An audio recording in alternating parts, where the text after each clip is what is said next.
Vamos a hacer un viaje, pero no uno cualquiera. No vamos a movernos en el espacio, sino en el tiempo. Nos vamos a una Sudamérica perdida, a un mundo que existió justo aquí, bajo nuestros pies. A ver, pensemos por un momento. ¿Cómo era Sudamérica hace miles y miles de años? Cuesta imaginarlo, ¿verdad? Porque hablamos de un continente que hoy nos parecería casi irreconocible. Un lugar que literalmente vibraba con los pasos de criaturas que parecen salidas de un libro de fantasía.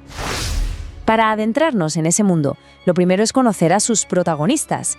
Y para eso tenemos que entender un concepto que es clave.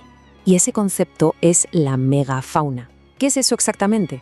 Pues se refiere a animales enormes, gigantescos, seres que además vivían mucho tiempo, casi no tenían depredadores y estaban, perfectamente adaptados a su entorno.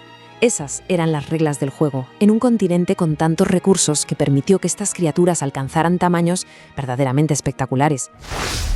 Bueno, con la idea ya clara, vamos a hacer algo mucho más emocionante. Vamos a transportarnos directamente a una escena de aquel pasado. Imaginemos que estamos ahí, junto a una charca ancestral, bajo el sol del Pleistoceno.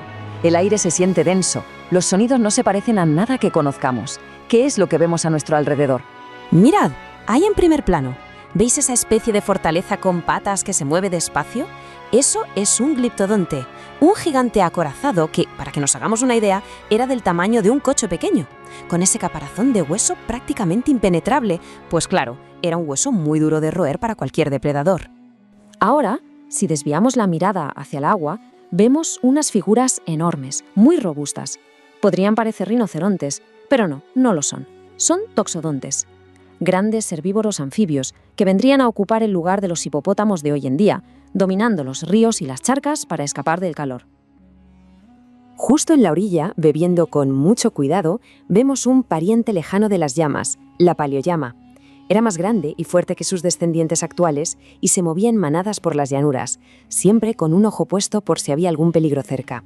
Porque, claro, esta calma es solo una apariencia. Agazapado entre la vegetación hay una mirada felina que no pierde detalle. Es el Smilodon, el famoso tigre dientes de sable, el superdepredador de este ecosistema.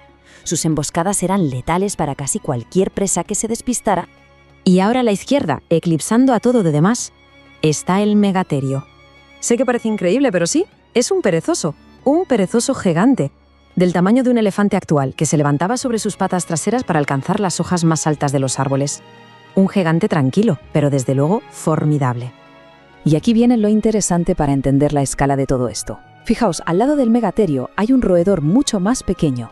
¿Lo reconocéis? Es un capibara o carpincho. Un animal que, a diferencia de los otros, sí ha sobrevivido hasta nuestros días. La diferencia de tamaño es que es brutal. Nos da una idea de la increíble cantidad de vida que aquellos ecosistemas podían soportar. Toda esta escena tan llena de vida, de actividad, por desgracia, ya no existe. Es solo una postal de un mundo que se fue. Porque todo este universo de gigantes se esfumó. Un cambio climático drástico y la llegada de un depredador nuevo y terriblemente eficaz, el ser humano, rompieron el equilibrio para siempre. Y donde antes resonaban las pisadas de estos colosos, hoy solo queda el silencio de sus huesos. Y claro, al final, una pregunta se queda flotando en el aire, resonando en este paisaje silencioso. ¿Qué historias nos contarían estas mismas tierras si esos gigantes todavía caminaran por ellas?